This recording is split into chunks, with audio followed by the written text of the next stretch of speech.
Welcome to On the Shoulders of Giants, a giant robot power hour discussing mechs across media, their stories, and why we love them. In this very special episode, I'll be your host, Nico, and I'm joined by only one voice inside this mindscape. Brian? Yeah, I'm covered in Alice's blood, but that has nothing to do with anything. I wouldn't worry about it. It's time to get your A2 loadout, get in your Tachikoma, and get ready to deploy. This time, oh god, I don't have a one-liner. I have an old one open. What's our one-liner, Brian? You have to help me.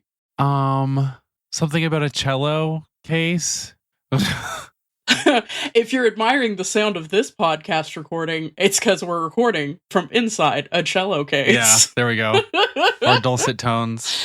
Let's launch into it for Ghost in the Shell 2026, Episode 7. I did it completely backwards. Hey pilots, Alice here. Not to be an anime heroine with you here in the break, but well, I called you back behind the school for a really important reason. It's just, I've been so happy spending all this time together, talking about mechs, watching giant robot anime, and building gunpla kits together. All those wonderful days, laughing at the silly plot of Price of Smiles, sharing G-Savior with our friends, and even when we all cried at Pacific Rim 2. I really cherish you, pilots. That's why I can't keep this inside of me. I have to ask you a question. Okay, here goes. Will you please rate our podcast 5 stars? It really helps us with the algorithm. I mean, you can share with your friends too, or just post about it incessantly online. It would mean so much to me. Whew, glad I got that off my chest. Well, alright pilots, see you back in the episode.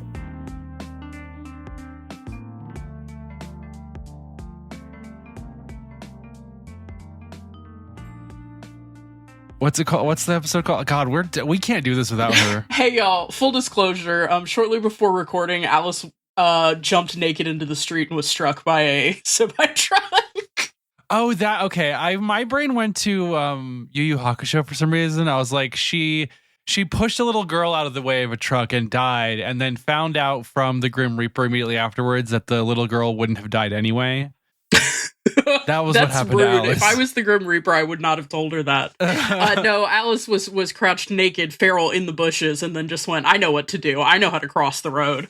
And played Frogger. Our episode this time, the 7th episode, is called Bye Bye Clay. Yep. And I get to summarize it from memory, because Alice normally writes these, so... I did watch it twice though, so hopefully I'll have it together. Do you want to do on Cars Don't Fly? We time each other. We have to do a summary in 60 seconds. Do you want me to time you? Oh shit, yes! Oh my god, it's almost like I'm on your podcast. Yeah, it's like you live your life a quarter mile at a time. Oh, I'm so excited. Okay, let me know when you're ready. Okay, all right, go.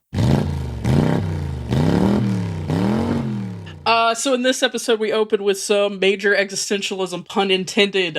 She is having some issues because it's raining in a cyberpunk city, which is a hilarious time to have issues.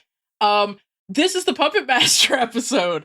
The Puppet Master has printed itself a body with huge bazongas, and is run into traffic, Frogger style, and been captured by Section 9.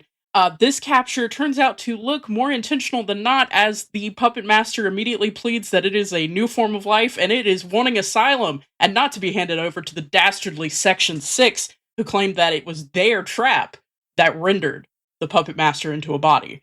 Bato does some illegal shit with a car, and the Puppet Master gets blown up anyway, and the Major dives it and has an acid trip. How's my time? You had 10 seconds to spare, so you did really good. Woo! That is exactly what happened, like beat for beat. Yeah. No, I was gonna say, unfortunately, our manga correspondent is dead for this one. But the lucky part of it is this is basically the first half of the 95 movie anyway. So I feel like this is the episode that every Ghost in the Shell person is familiar with. The storyline of it. We've all seen a version of this. Yeah. There have been different takes on it, but like this is the iconic. I will say, Brian, we're off the leash. We could talk about Deleuze and Guattari. We could talk about the Subaltern. We could talk about anything the Subaltern. now. I have a bunch of notes about like Descartes versus Ryle. So and we get to be as insufferable as we want because Alice isn't here to make it relatable to the plebs. Yeah. Here, wait, hold on. She isn't going to tell you about it being a cute girls, cute things anime. I'm wrestling our cheap shredders bin part open, and I'm digging all the small strips of Freud out of it, and I'm taping them back together because Alice is asleep. Alice is asleep post Freud. Post Freud. But yeah, no, we open with the city under rain. Listen, nothing hits like a cyberpunk city in the rain. It's really good. There's like a tossed off detail about the rain will be stopping at like the atmosphere level at this time and on the ground at this time. And I'm like, I love fucked up cyberpunk city. It's really good. And the major leads us in with this existential ass line where she's like, I hate the rain. It feels like it just like surrounds my ghost or whatever the fuck. Huge words for a woman who shows up in a tank top and sunglasses to work. This is a bullshit opinion, by the way. The rain is awesome. The rain is sick. In a world state where we're currently worried about our total sum of water in the world, I'm thankful for every day it rains. And hit the joyous climate change buzzer. But we're immediately being told that we're in for a more somber, introspective major this episode. Although she does get to have her moments. Yeah, I do think I'll talk about it a bit later. This is a very funny episode in terms of what it reminds me about of the manga and how other takes on Ghost in the Shell have tried to manage it. But we'll get there. So. We come in existential from the top. They are going to... It's called Megatech, I think? The name of the corporation? Oh, yeah. It's... an industrial, like a fabrication facility made a puppet, went rogue, made a puppet, or made a shell, and that shell took off, is basically and what's made a really happening. high-grade shell. There's a gag in here where one of the techs mistakes the major for the missing unit, and Aramaki has to go, that's government property, which I've also had to say, but it was about a stapler, so it wasn't as fun. Yeah, staplers aren't really as sexy as the major. No. How are we feeling about Bato's fuck-ass rain outfit, by the way? So, when they set the cordon? That's what I was literally about to say. Bato's rain outfit is fashion. I don't know what that is. That is so good, though. Bato has never felt more like a butch woman to me than every time I see him in a stupid patterned shirt and driving gloves for no reason. No one asked you to dress like this. He spends the whole episode either in that or the stupid rain outfit. Yeah, that's true. He's so fashion in this. I love him. I love him too. Yeah, this is a thing. This happens in the 95 movie. The naked lady getting hit by the truck. Kind of like when you take it on face value, kind of you think, oh, that's kind of a weird way to do this, but the puppet master couldn't have just walked in because that's like giving up the ghost too, pun intended, I guess, too early, and you can't like do something like, I don't know, I guess this was a good way to make it seem incidental that it happened to get caught, Yeah, especially like, I mean, we're told later about the foreknowledge and kind of grasp it has on Section 9 and what Section 9 does. To me, it throwing itself into traffic and like creating a public security incident seemed like a really concerted play to make sure that the people who took custody would be Section 9.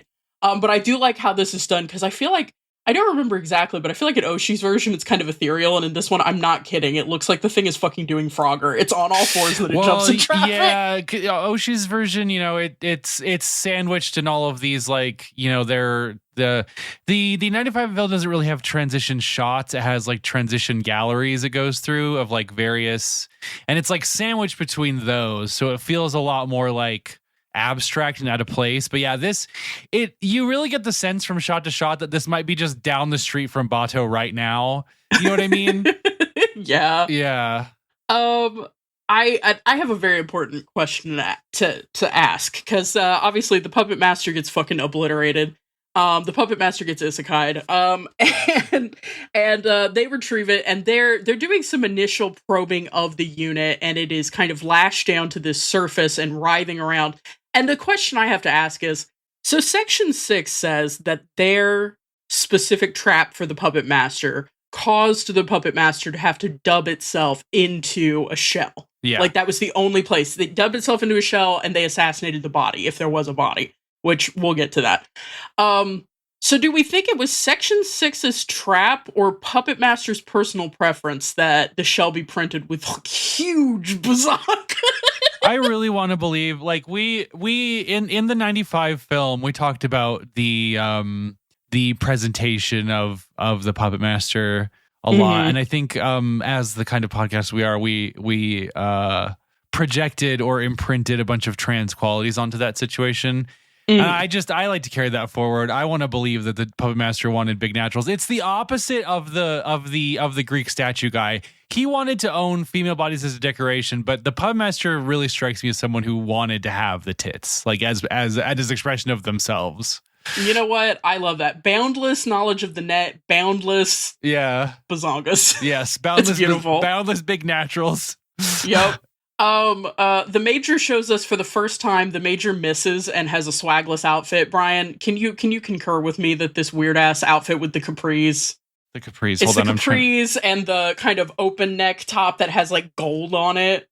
Oh, yeah, she's giving like Charmed, like Hallowell's sister in that outfit. Yeah, it's very not good, 90s but she had in a way that eventually. doesn't really. It's 90s like cigarette mom in a way that is not like really that's real helpful.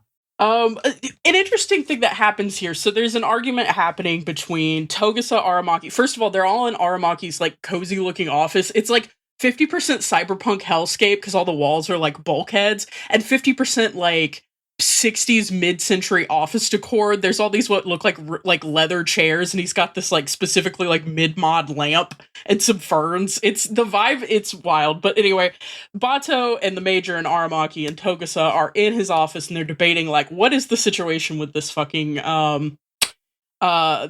shell with this thing downloaded into it that seems to have, it has a ghost barrier. Yeah. And they're arguing basically about like what can have a ghost. And Bato makes a very interesting claim here about the idea that dolls can become ensouled. It's Bato like makes this claim, and I think what's cool about the voice acting, at least in Japanese here, is that you really get the sense that what Bato's talking about, because of the way Togusa responds to him, you really get the sense that Bato is like doing like a size assorted Daily Mail, size assorted like National Enquirer tabloids, you know, like yeah, local sex doll obtains sentience, and it's like this blurry photo of like a weird ball jointed doll running in traffic, you know. It feels like that's the energy of what Bato's trying to talk about here. I think it's interesting because it's like there's this emotive or unscientific idea, like this idea that like if you love something enough, it has a soul or whatever. Or alternately, he believes really strongly that haunted dolls have souls inherently because they are haunted. Haunted doll watch, yeah.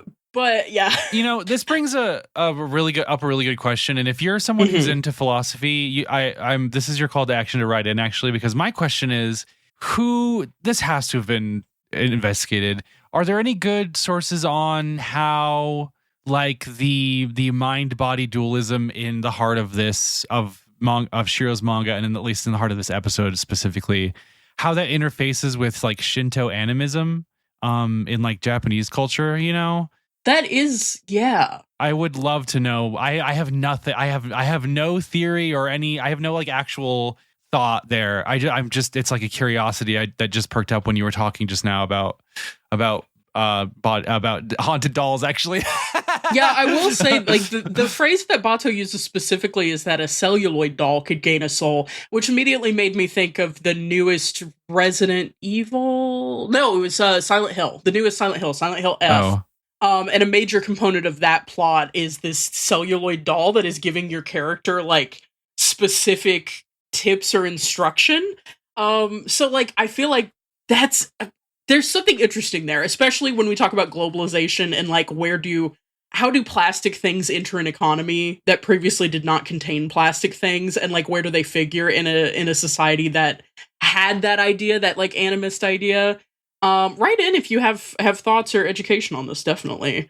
But I I like that the emotive and unscientific is presented right along presumably things that are measurable. Like, it has a ghost barrier. And, like, to what degree is there data in the cyber brain? Like, those things are measurable, but Bato seems to be talking about something that isn't. Yeah, and that's such a good Bato. That's really Bato's. What Alice said something a couple episodes ago that's really stuck with me, which is that Bato is kind of the heart and soul of the team in a way that I hadn't really like specifically called or nailed in my thought process. But like, he really does bring the like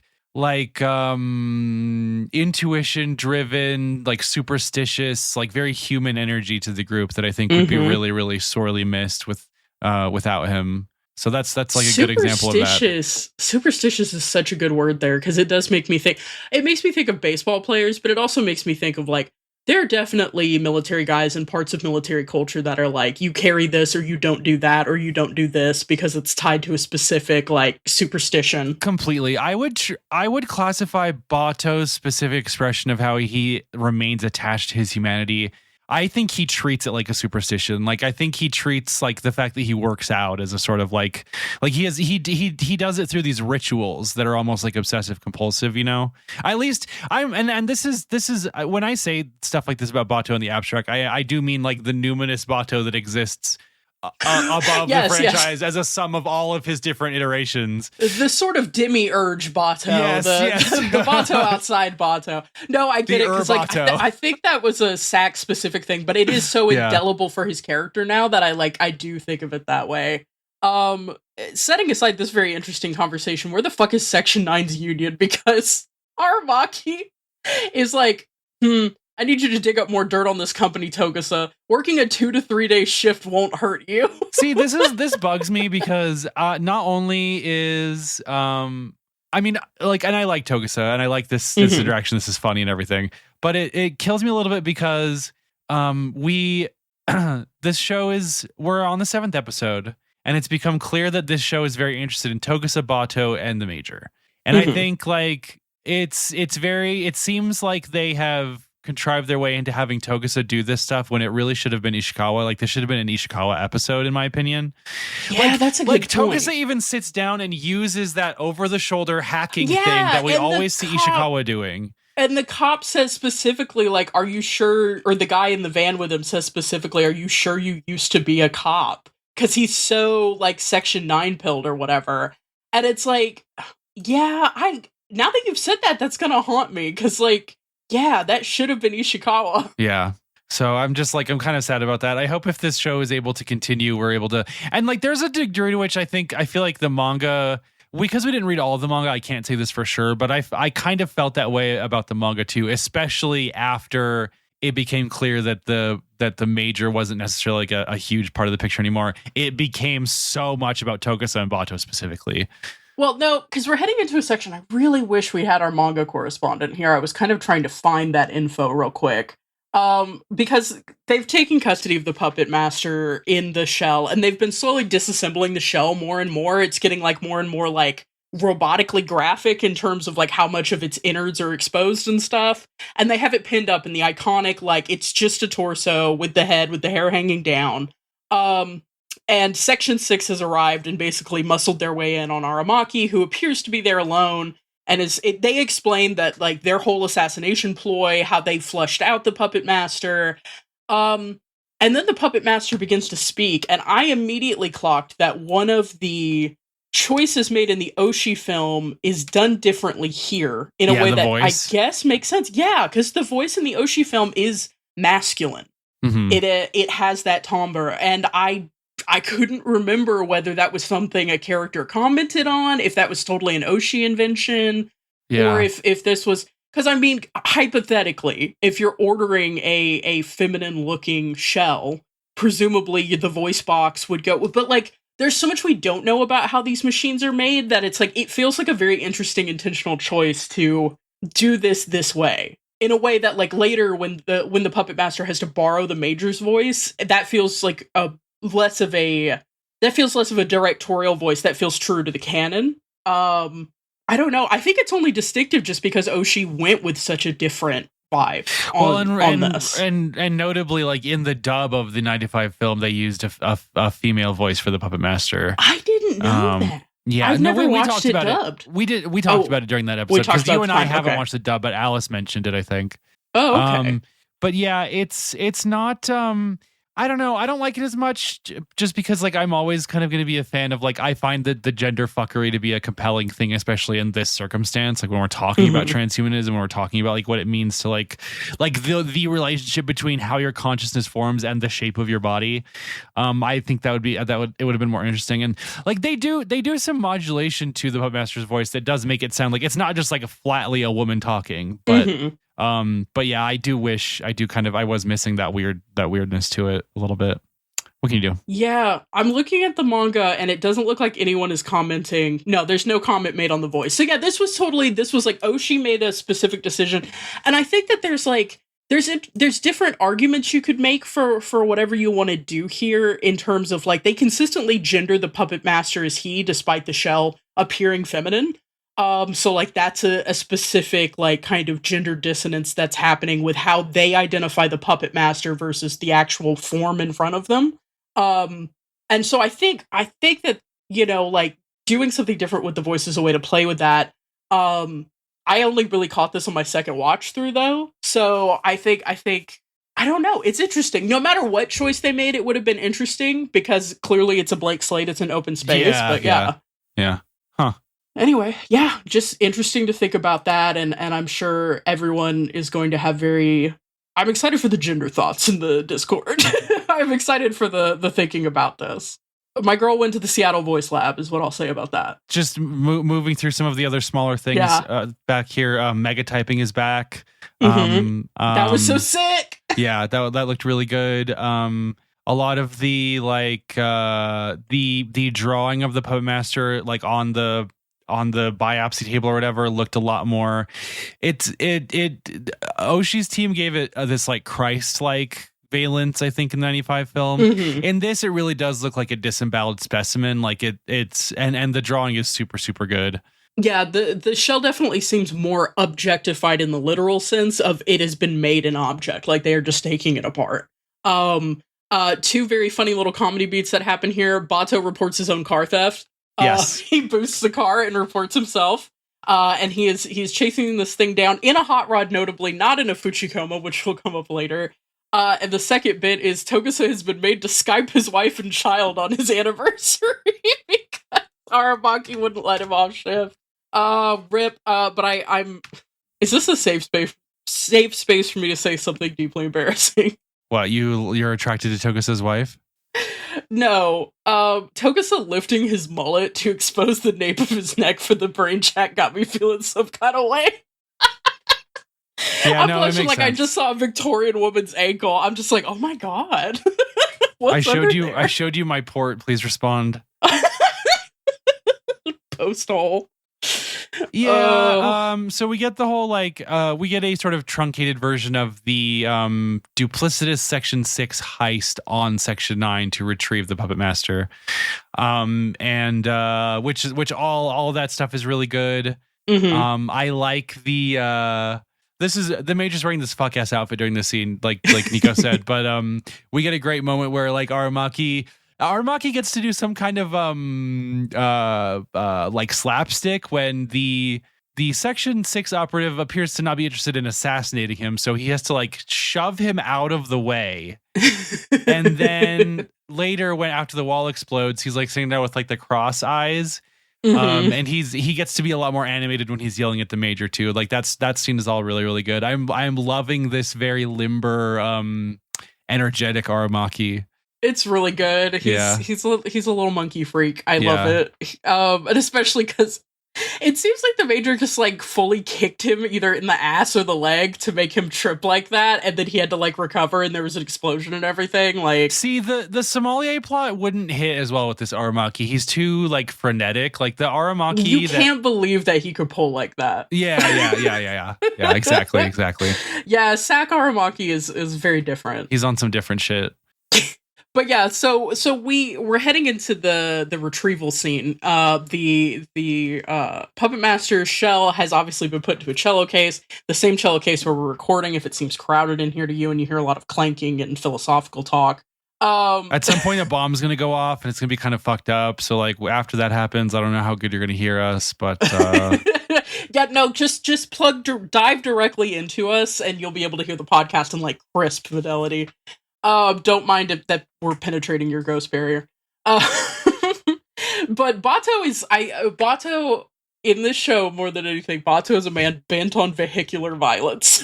He's never happier than when he gets to attack someone with a car. It's so great. He does a great like Paul Walker maneuver with to like halt them, and then of course Section 6 tries to destroy the evidence with a bomb, forcing Kusanagi to do this emergency dive. My question for the manga correspondent was going to be, and I'm hoping I can like remember this to ask her next week, is this seems like some of the meat's been cut out of the Puppet Master plot, because I don't remember them interfacing this intimately this early. You know what I mean?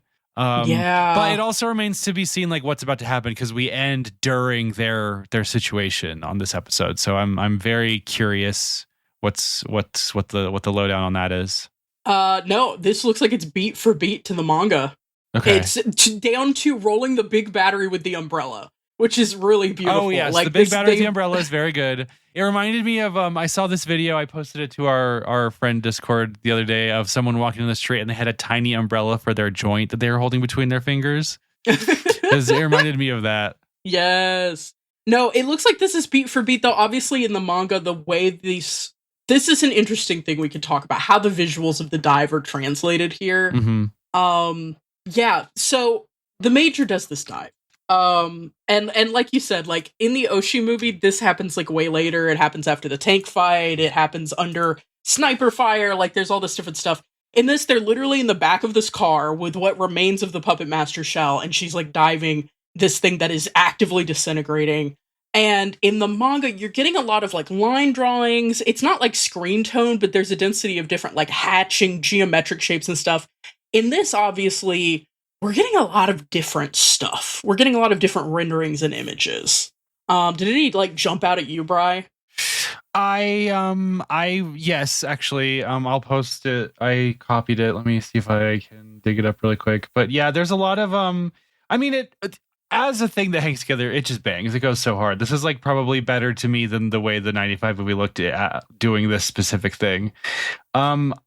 Yeah, so this one was one that really worked for me just in general. Like it's this yeah, it's almost giving like me like Madoka Walpurgisnacht energy, in terms of it seems like there's this huge storm gathering, and then there's this small, very stylized figure of the Major who almost looks like a doll just floating like a in paper space. doll. Yeah. I agree. I think that the Madoka is a great pull, because what we talk about here, what the conversation they have is what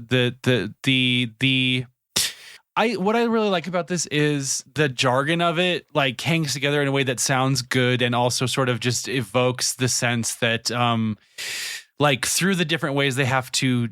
So sorry, let me back up.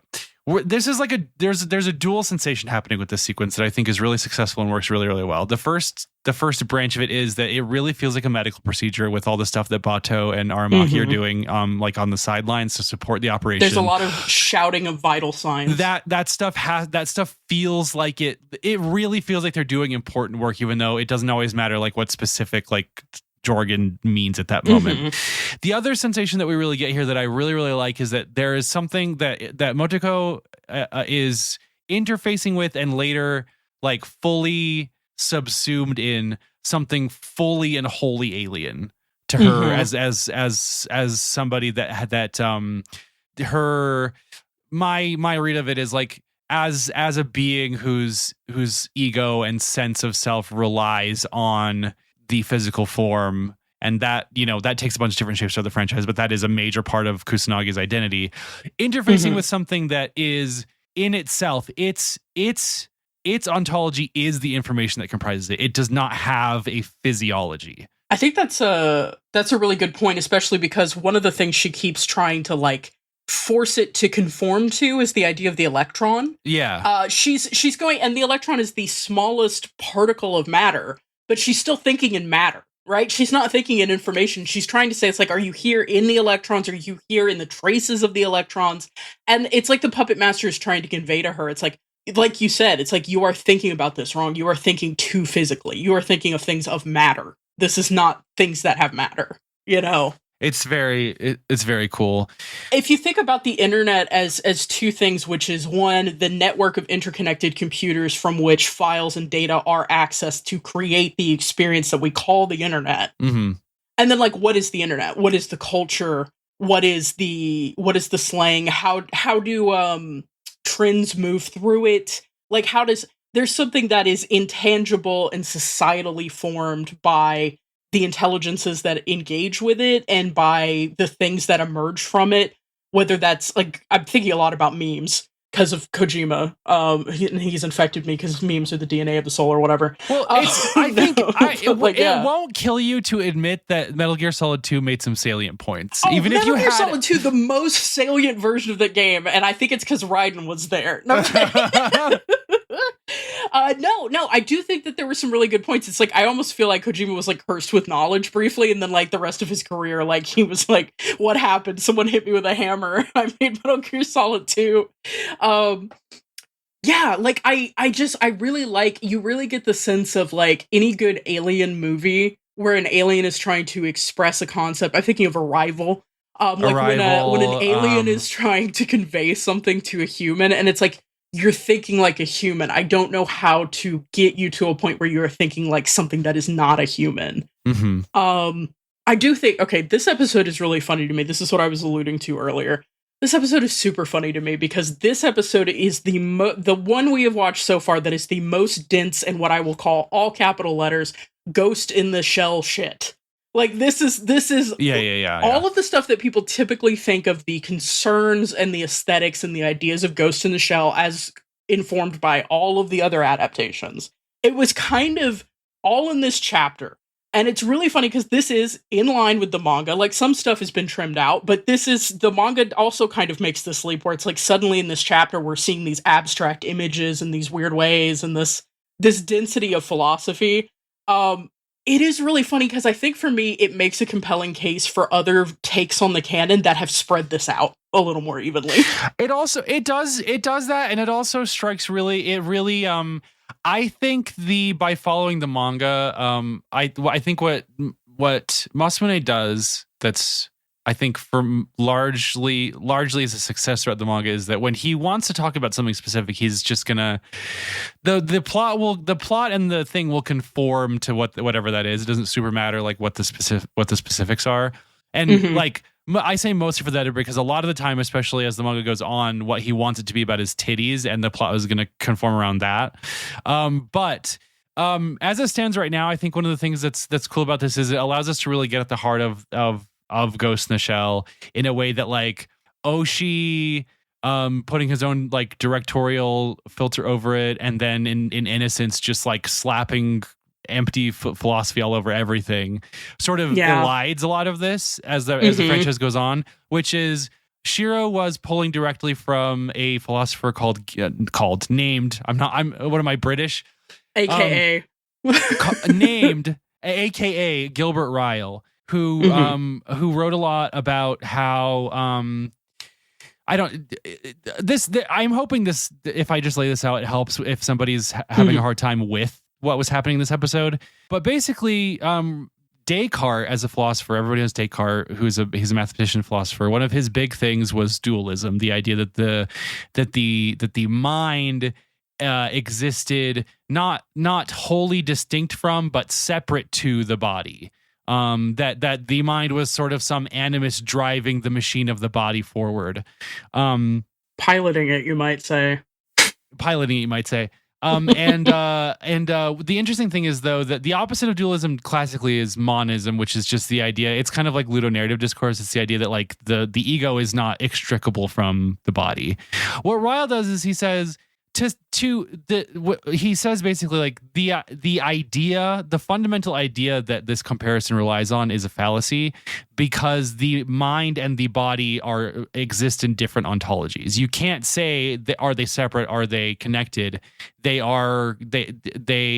like you said earlier, Nico, that is a fallacy that relies on the mind, that assumes the mind is describable in the same way that matter is describable. And Ryle is saying that's not true. So Ryle is saying you're making a categorical error by having monism versus dualism in the first place. And as we kind of said to Alice when she was trying to classify this as a cute girls doing cute things story, any attempt to make a taxonomy is a fool's errand. Exactly. Don't you dare try to distinguish anything. Don't you dare. Yeah. So to wrap this back up in the Ghost in the Shell itself, I think the Puppet Master presents a sort of Rylean proof of concept, because Rylean talks about this thing called the Ghost in the Machine. That's where the Ghost in the Shell's title comes from.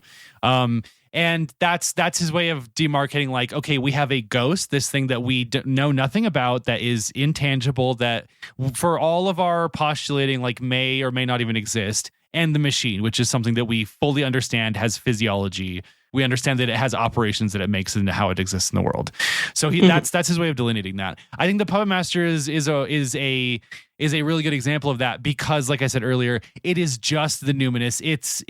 Its ontology is the information that comprises it. It does not have physiology, and that is the thing that is so cool. Like, that's such a cool drawing when Kusanagi turns around in that abstract space and just starts like crying, because it's this just like unbound thing, you know? Well, I love the way that this is expressed, because Kusanagi basically says, like, we're not processing this in a conventional way, and yet my mind is supplying me visuals. And I love that as a way, it's like almost like her mind, which originated in a human body, is having to work with the data processing medium that it has. Like, you are good with visuals. You are good at interpreting visuals. You can receive a visual and receive a certain density of information in a visual that... Because I like that this cuts back and forth during this sequence between, like, drawings of, like, reliefs in tombs and, like, antique art and things like that. It's doing a little bit like the walls of the Museum of Natural History in the 95 movie, but, like, it's going to those reliefs, and then it's going back and forth between those and, like, more of the abstract images that you liked, Brian, where it's just, like, this looks like CGI generated just nebulous, formless shapes and colors. And I like that it keeps going back and forth between it, because it almost feels like the major is, like, trying desperately to contextualize the formless into forms, you know, even if they're, like, weird pulls, you know? I'm glad that you had all this note on, like, philosophers and stuff, because I think the only note I had here was about the spread of Ghost in the Shell shit throughout the show. It's kind of like if you were a kid trying to make a PB&J without a knife. You got some dry parts, you got some even parts, you got a hellacious jelly pocket of transhumanism in the middle. Yeah, and I wanted to as Alice had said something a couple episodes ago about, there's a moment where a Tachikoma connected with a think tank in transit. Yes, I made this note too. Yeah, and I was like, and Alice had theorized at the time that was at least pointing to something further down the road with the Puppet Master. And I definitely think this exonerates that viewpoint, because it is that ego death thing we were talking about is very reminiscent of, you know, that to me speaks of maybe we weren't given the full experience of that, because we could not. What the show is saying is our viewing experience could not touch what the consciousness of the Tachikoma was experiencing with the Puppet Master there, because that was a machine integrating with a machine. Through Kusanagi as a cipher, we were able to see all these cool drawings and stuff in this iteration of it, which I just think is a cool touch. But yeah, I don't know. I'm so curious where we go from here with the next episode. I really think they're knocking it out of the park with a lot of how this looks, and it is animated. I do want to say the angel at the end, the fact that the major sees the angel at the end with the feathers falling that literally have, like, the fluff at the end of the this is the most 90s aughts, this goes hard as fuck shit ever. I had so many wallpapers that had, like, a despondent looking anime angel with, like, these specific types of feathers. I get what it was evoking, but it also for me specifically evoked that era when we were like, if you wanted to draw a really cool angel, it was like this, and you did it like this. I wonder if it gives you the sense of Kusanagi's trajectory in the manga as something that she rapidly becomes a different type of being and continues to become different types of beings over the course of the story. And this like religious experience she's having in this episode really sets her up to sort of pursue and investigate other ways of being in a way that I think is really fun. So I'm just really excited about that. Yeah, and I kind of like, in line with that, I kind of like that this isn't like the ultimate moment in the way that like in the 95 movie that this dive is kind of the ultimate moment, and from there just the denouement happens. Because in this, like, she talks about the puppet master's kind of mind and consciousness permeates through her ghost barrier because it is so fine, it's so differently constructed that her ghost barrier, which is made of electrons, like I said, she kept coming back to this idea, is not a fine enough material to keep this thing from penetrating in some way. And I don't think that's like a full, obviously I don't think this is the full like merge or whatever, but like making contact, like you said, having that kind of religious experience, I like that because it does lead us into the major we eventually see, who is more of a resident of the net than a embodied person the way she is in the season so far. So I will note here the ending artwork. Hey, if you stuck around for the ending, you probably saw something. Boy, I was waiting. I knew you were going to have something to say about this one. This one is, oh my God. This one is iconic. So here's the thing. This ending artwork is by Hajime Sorayama. Yeah. So Mr. Sorayama is known for two things. For Sony, he designed the Aibo, which was a delightful electronic dog. This thing is in the Smithsonian. It is held up as like a classic of beautiful design. Whatever. Show me the titties. The other thing he's known for is since the 1970s, he is the erotic robot art guy. His like main thing is drawing these pinups specifically. If you've seen a surreal pinup of a robot, of a chrome robot lady with titties out, it was at least inspired by him. Yeah, exactly. He's this guy. This is completely characteristic of his style, his subjects. He did bits with Playboy and Penthouse specifically because he became so well known for this. I'm just pulling from Wikipedia, but I love the quote. He described his highly detailed style as super realism, which he says deals with the technical issue of how close one can get to one's object.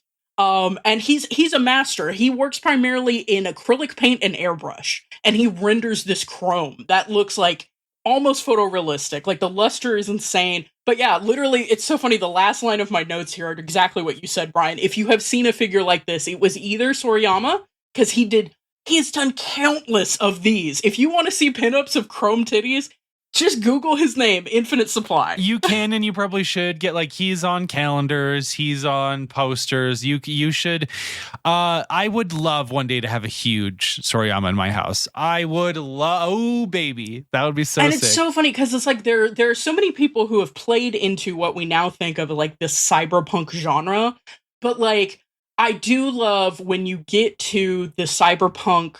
Like when you're playing Cyberpunk 2077 and you take on the quiz where the quest where you're working for Lizzie Wizzy and you meet her and she is completely chromed. Her entire skin is chromed. It's like, oh, that's Sorayama. It's not literally Sorayama, but like that is his fingerprint that he has left on Cyberpunk as like a genre, is this idea of like replacing the skin with perfect chrome. And what I love about this Sorayama illustration specifically is it's just this lady with a black background, and what the flat black matte background does is give it this like rendered look to it. It almost looks like computer generated graphical art, like not AI generated, but like the Blender.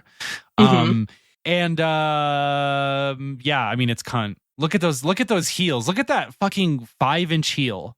I know. It's crazy. These go crazy. If you are like, here's the thing. If you are a certified robot fucker TM, like you are encountering Sorayama, and you may have an opinion on Sorayama.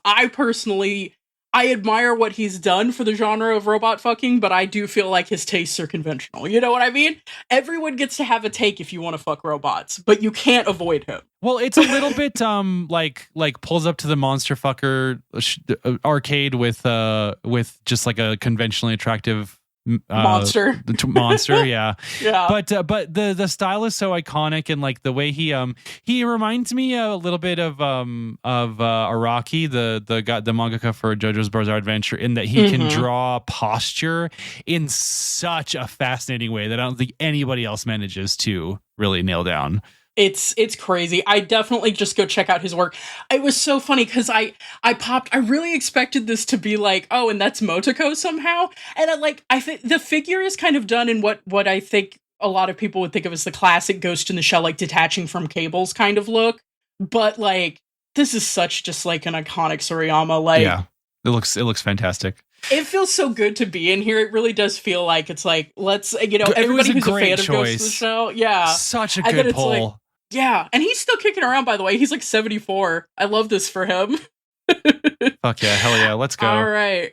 Here at the end of the episode, in honor of Alice, who is being more and more disassembled by the criminals of Section 6, we have to ask two important questions. Were there any mechs in this episode? Shells are the major one. Shells are the major one. I'm gonna posit the we glanced over it really quickly. The hacking apparatus in the van is mech to me, and specifically it's mech because I think it has a design legacy in Ghost in the Shell. This one specifically is very different looking, so I think that's a good pivot point to talk about that. But yeah, otherwise it's giving the big, we've seen this in a couple of different iterations, just the big like periscope looking dive apparatus. Yeah, but this one is like skeletal. Like it's only the ocular part and then like the big shoulder thing that comes down over. It's not like a big box. It's just like tubes. It's very interesting. It is really interesting as an object. But I mean, and this time we don't even get Tachikoma because specifically Bato rams a guy with his car. He specifically wants to hit him with the car. Yeah, Tachikomas aren't really in this episode, huh? Nope. Okay, only so here, really only felt by the their shells. absence. Yeah. So those are mechs. How much of a gremlin was the major in this episode?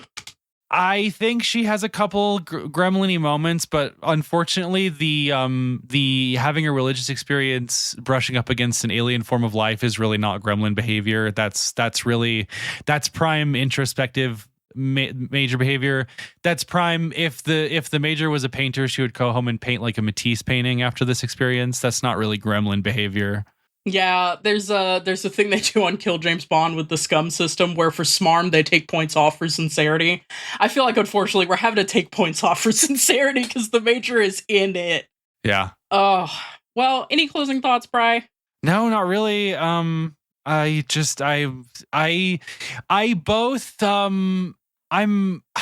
this weird position where I want more out of the show and I don't want it to be over, but I also don't know if this energy works for more than, like, I think 10 episodes might have been the perfect chunk. So we'll have to see. Yeah. I mean, that's the thing. I mean, they're kind of just doing beat for beat the manga, and it's so funny because it's like, I feel like in any adaptive, I mean, this is just a known thing. Any adaptation is going to have to make certain changes, and it may make more changes than are necessary based on the style and direction of the people involved in the adaptation. I mean, if you want to see something freaky, watch the Soviet version of The Hobbit. The Soviets made a Lord of the Rings movies, and they are way different. Wait, like it's a different vibe. They didn't like dub or edit the Peter Jackson movies. They made their own. No, these pre-exist. I believe they were released in the 70s or the 80s. What the fuck? Soviet Lord of the Rings. I just gave you something to do. Soviet Union. It wasn't it was the Soviet Union. It was the Soviet Union. Yeah, they called it like you can't wear jeans and they made Lord of the Rings there? What the fuck?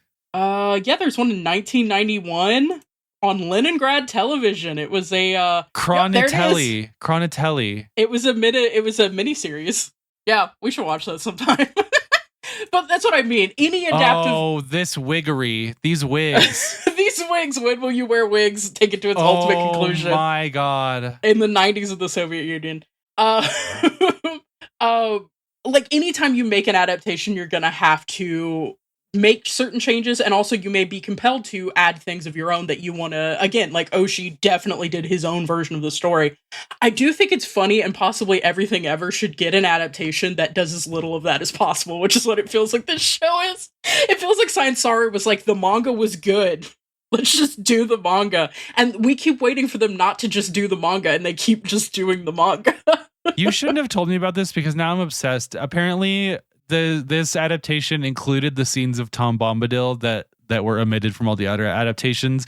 The Soviets really knew what was important. I need to see Soviet Top. Oh my god, there he is with Goldberry. Oh my god, we've got to watch this at some point. Okay, y'all, we'll focus Show back by in. genre have us on to watch Chronatelli. Chronatelli? Yeah. All right.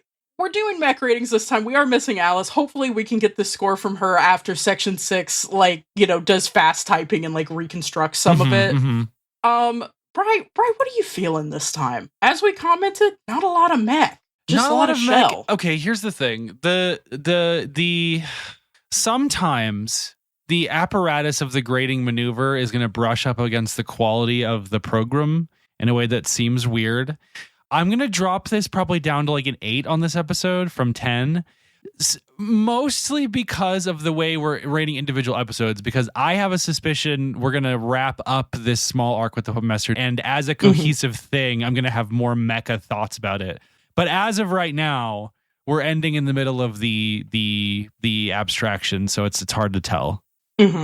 I think I'm of a similar mind. I dropped mine down to a 7 just because, total absence of Tachikoma is felt. But again, I think we're more in the esoteric, almost what we would probably jokingly say we're in the yin yang realm here, and in a lot more than we're it's dealing with the body. But we also get some really good shots. They keep cutting back and forth between the Major diving and what is left of the Puppet Master's shell on the car seat, and it's just teeth and an eyeball, and I do like that wrecked machinery alongside the separate consciousness. That's a great point, actually. I love the superposition of the Major sitting next to the corpse in the car, and then they're sitting in the same position but in a field with a tree, and it's in the context of the field of tree, it's almost like they were lying together in the sun or on a picnic or something like pastoral.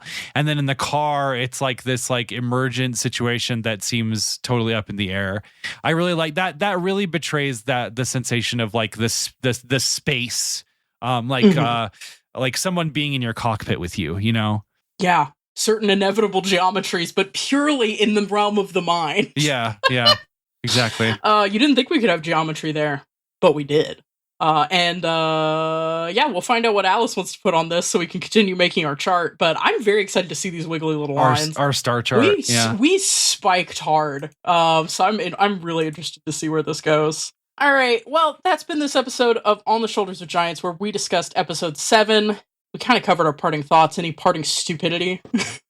I love women, and I love alien consciousnesses that decide to inhabit women. I think Togusa's wife decided to marry him because they went to the beach, and Togusa lifted his hair off the back of his neck to get some sunscreen. She went, "Oh my god." Because I also had that reaction. I'm a lesbian real woman. Do you think he has? He was born with it. No, he has a Gundam. He has an IBO situation. His kids are gonna have the mullet too. It's the genetic haircut. Oh my god, it's a congenital mullet. Yes. We can only hope. He's taken so many L's. We need one W, which is the mullet is passed down in the bloodline. With that, thanks for listening, pilots. If you have any thoughts on this, if you have any thoughts on the show, you can send those to us at questions@osgpod.com, and non-pilots can send general questions or feedback to the same address. You can catch up with us on social media. The links are in the description for updates and more, and you'll find a link to the show Discord there. We have a running forum post type thing in the Discord for our Ghost in the Shell coverage, and it has been great for live reacts, memes, stupid content, really good GIFs, pop in. It's really fun. Make sure to check back next week where I will be hit by a truck and Alice will be back, reconstructed better than ever in the vastness of the net, and may have brought something back with her. We're airdropping a PhD we've Fultoned a PhD holder out of the United Kingdom. Yes, and unfortunately brought them here. Your homework this week, because Alice is normally the one that describes homework. Your homework this week is to post images from Crotinelli in the chat.